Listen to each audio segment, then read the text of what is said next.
सुनो, देखो मैंने तुम्हें अंदर नहीं बताया, लेकिन मुझे शक है कि तुम्हारी माताजी को टाइफाइड हो गया है। टाइफाइड? हाँ, फिलहाल ये दवाइयाँ लिख देता हूँ, मंगवा लेना।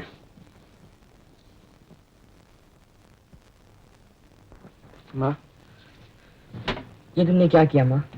तुम्हें कई दिनों से बुखार था और तुमने हमें बताया भी नहीं। मैंने इसलिए नहीं बताया बेटे कि तुम लोग घबरा कर डॉक्टर को बुलाने भागोगे। आजकल दवाइयाँ भी कितनी महंगी मिलती है।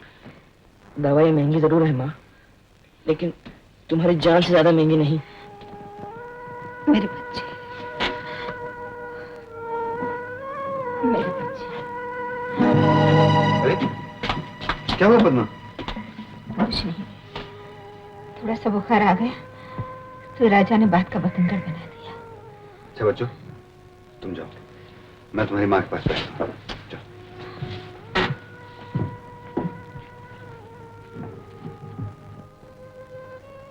अरे तुम तो ऐसे घबरा रहे हो। बुखार है, 2-4 दिन में ठीक हो जाएगा। तुम्हें शिकायत थी ना, मुझे तुमसे बात करने की फुर्सत नहीं मिलती। देखो कैसे फुर्सत निकाली। फुर्सत मांगी तो थी पद्मा, मगर ऐसी तो नहीं।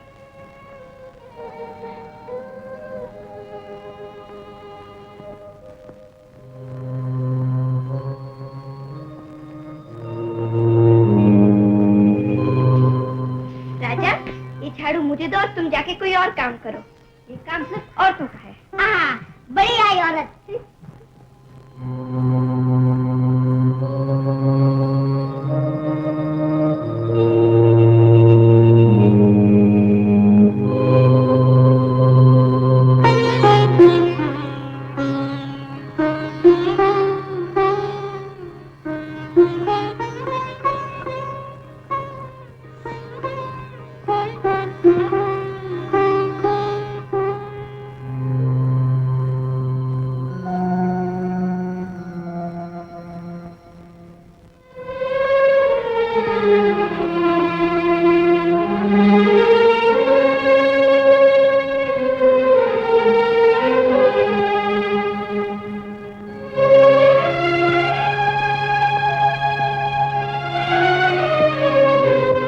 नॉर्मल।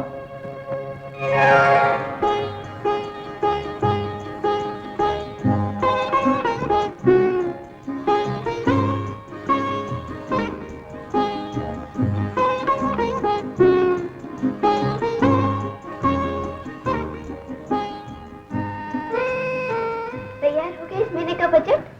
हाँ हो गया। पिछले महीने दिवाली थी, इस महीने दिवाला। मेहमानों ने तो हमें कंगाल कर दिया है। कुछ भी नहीं बचा? हाँ बचा है, 000। मुझे नहीं चाहिए इंतजाम। तुम वर्कआउट हो रहे हो क्या? हाँ हाँ। आया राम गया राम बन रहा है ये। और नहीं तो क्या, जब डैडी घर चलाते थे हम असली घी भी खाते थे, घर में नौकरानी भी थी, स्कूल भी बस में जाते थे। अब तो सब कुछ बंद है, फिर भी कुछ नहीं बचता। हमें तो उल्टे लेने के देने पड़ गए। ये तो हो रहा है, लेकिन क्या करें, हर चीज हर रोज महंगी होती जा रही है। तो हिसाब वापस कर दो डैडी को और कह दो 600 में गुजारा नहीं होता। पर डैडी भी बेचारे कहाँ से लाएंगे, उनकी तनख्वाही 600 है। आइडिया। क्या? मेरा स्कूल तो 5 बजे बंद हो जाता है, उसके बाद 3 घंटे में कभी पार्ट टाइम जॉब कर सकता हूँ। मैं कल से नौकरी ढूंढना शुरू कर दूंगा।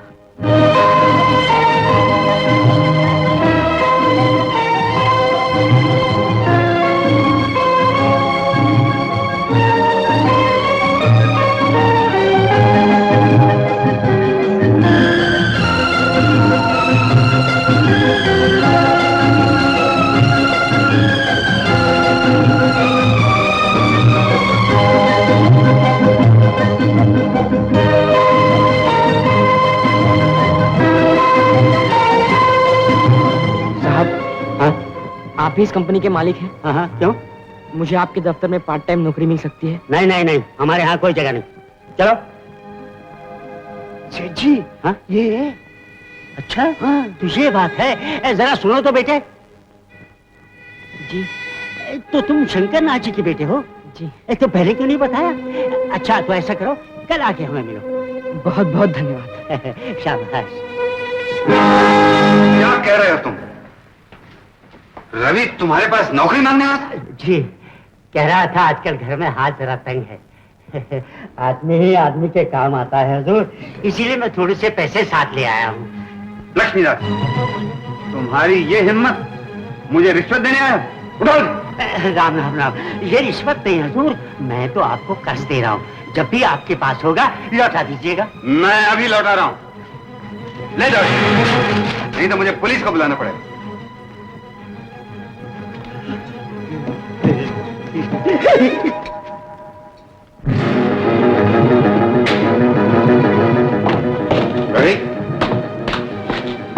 डैडी, नालायक, बदतमीज, बाजी, कमीने, बेशर्म। अरे क्यों मार रहे हो बेचारे को? तुम चुप रहो। मेरा कसूर तो बताइए डैडी। कसूर? तुमने मेरी सारी जिंदगी की कमाई पर पानी फेर दिया है। मेरा नाम रह जाते लोगों की जूतियों के नीचे रख दिया है। वरना लक्ष्मीदास जैसे कीड़े की हिम्मत कि मेरे दफ्तर में आए, मेरे टेबल पर नोटों के दत्थे फेंके और कहे शंकरनाथ, ये लो अपने ईमान की कीमत। मैं तो जानता भी नहीं लक्ष्मीदास कौन है। लेकिन वो तो जानता है तुम कौन हो, किसके बेटे हो, उसका काम पड़ता है हमारे दफ्तर से। और तुम जा पहुंचे उसी के पास नौकरी मांगने, अपनी पढ़ाई को भाड़ में झोंक के। मेरी पढ़ाई का कोई नुकसान नहीं होता डैडी, मैं नौकरी करता स्कूल के बाद, अपने खेल कूद के वक्त में। लेकिन तुम्हें नौकरी की जरूरत ही क्या पड़ी है? तुम्हारा बाप अभी मरा तो नहीं? वो भी तुम्हें स्कूल में पढ़ा सकता है, घर में खिला सकता है। ये मैं जानता हूँ डैडी, लेकिन पिछले महीने माँ की बीमारी के कारण खर्च बहुत ज्यादा हो गया था, इसलिए मैंने नौकरी करके ये घाटा पूरा करना चाहा अपनी मेहनत से।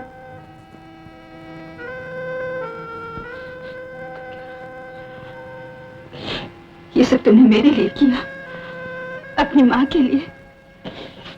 तुमने बाहर जाकर नौकरी भी ढूंढी, घर आकर पिताजी की मार भी खाई। इतनी देर में इतने बड़े हो गए।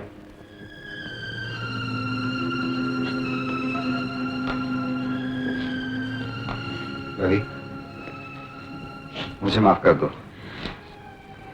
मैंने तुम्हारे साथ सख्त नाइंसाफी की है। तुम अपने इम्तिहान में पूरे उतरे और मैंने इनाम देने की बजाय तुम्हें सजा दे डाली। बेटा, हमने घर का इंतजाम तुम्हें इसलिए दिया था कि तुम्हें मालूम हो जाए कि जो लोग रुपया कमाते हैं वो कितनी मुश्किल से कमाते हैं और जो नहीं कमाते वो कितनी आसानी से खर्च कर डालते हैं। अब तुम ये सब बड़ी अच्छी तरह सीख गए हो। अब चाहो तो ये झंझट हमें वापस दे दो। हाँ रवि। नहीं डैडी, अभी नहीं, अभी 6 महीने पूरे नहीं हुए।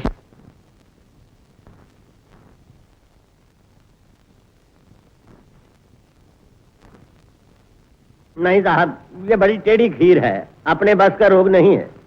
आप चाहें तो सब कुछ हो सकता है। मैं कुछ भी नहीं कर सकता, हमारे दफ्तर में सब काम ऊपर वाले की मर्जी से होता है। आप हमारा काम कर दीजिए एक दफा, फिर देखिए हम नीचे वालों का कैसे ख्याल रखते हैं। पहले सब यही कहते हैं, काम निकलने के बाद कौन हाथ आता है। मेरे गुरु ने कहा है, जो कल करना है वो आज कर, जो आज करना है वो अभी कर, समझे? लीजिए साहब, तो अभी कर देते हैं। ऊपर से नहीं, नीचे से, नीचे से, नीचे से। सुना नहीं आपने कि दानों में दान, गुप्त दान, जरा नीचे से ऐसे। अब ठीक है, आप जा सकते हैं, आपका काम हो जाएगा। Thank you. जमुना, क्या है? जब देखो तब चिल्लाते रहते हो। अरे जल्दी करो, मेरे साथ चलो बाजार और अपनी बेटी के लिए सारा जहेज खरीद लो। इतना सारा रुपया कहाँ से आया? अब अगर कुछ ना पूछो, यही समझो कि ऊपर वाले ने छप्पड़ फाड़ के दे दिया है। जल्दी करो, जल्दी करो, जल्दी करो, जल्दी करो।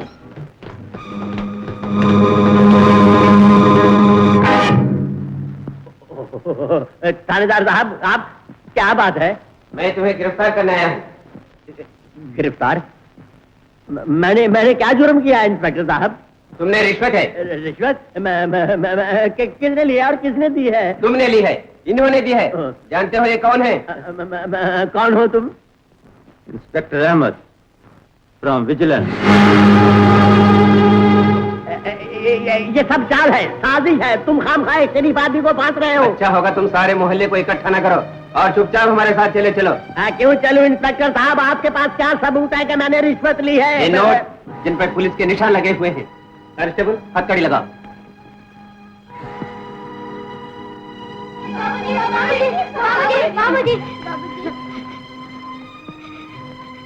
जमुना, बच्चों का ख्याल रखना।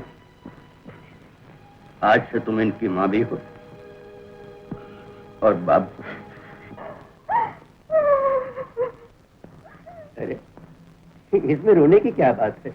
हमारे नेताजी नहीं जाते थे, वो देश के लिए जाते थे, मैं अपने खानदान के लिए जा रहा हूँ। चलिए इंस्पेक्टर साहब। माँ, बाबूजी को पुलिस वाले क्यों ले गए? इसलिए कि बाबूजी ने रिश्वत ली है। मुझे क्या मालूम था कि वो रिश्वत ले सकते हैं? तुम्हें मालूम नहीं था? हम सबको मालूम था बाबूजी को कितनी तनख्वाह मिलती है। उनकी तनख्वाह बंधी हुई थी, मगर हमारी मांगे बेलगाम। बाबूजी ने घर में टकसाल नहीं लगा रखी थी, वो हमारी मांगे कहां से पूरी करते? वो आज जेल गए हैं तो अपने लिए नहीं गए, मेरे लिए गए हैं, तुम्हारे लिए गए हैं, हम सब के लिए गए हैं माँ, हम सब के लिए गए हैं।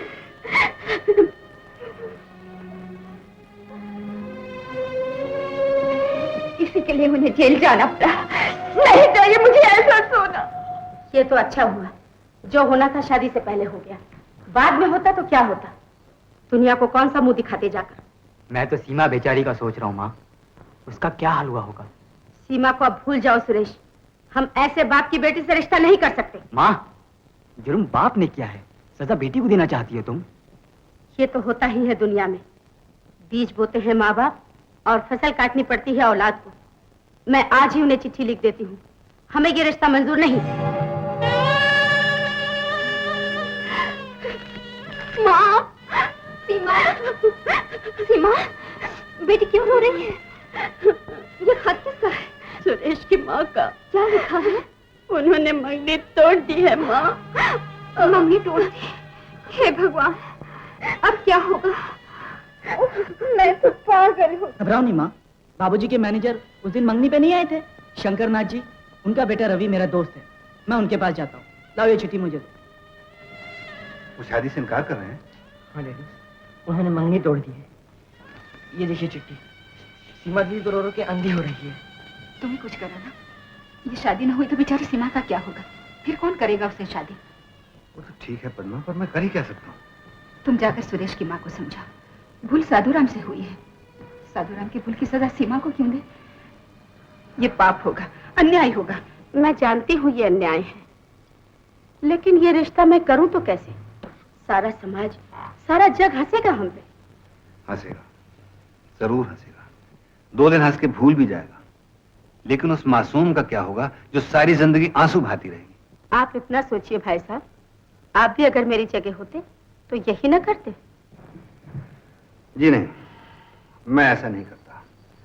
मैं सोचता लड़के लड़की का आपस में प्यार है, मुझे उनके रास्ते का पत्थर नहीं बनना चाहिए। मैं आज ही सीमा की माँ के पास जाता और कहता, लड़की का कोई दोष नहीं, उसे आप हमारी झोली में डाल दीजिए। माँ, तुम्हें भी यही करना चाहिए। ये सिर्फ सीमा की जिंदगी का सवाल नहीं, तराजू के दूसरे पलड़े में तुम्हारी बेटी की जान धरी है।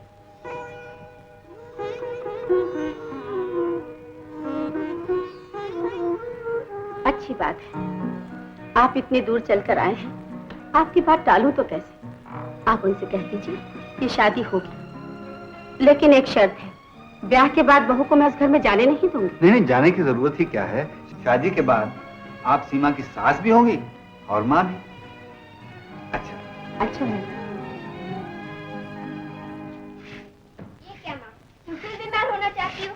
डॉक्टर ने कहा है कि तुम्हें आराम करने की जरूरत है। अरे बेटे, डॉक्टर तो कहते ही रहते शो। नहीं माने, तुम जाओ आराम करो, जाओ।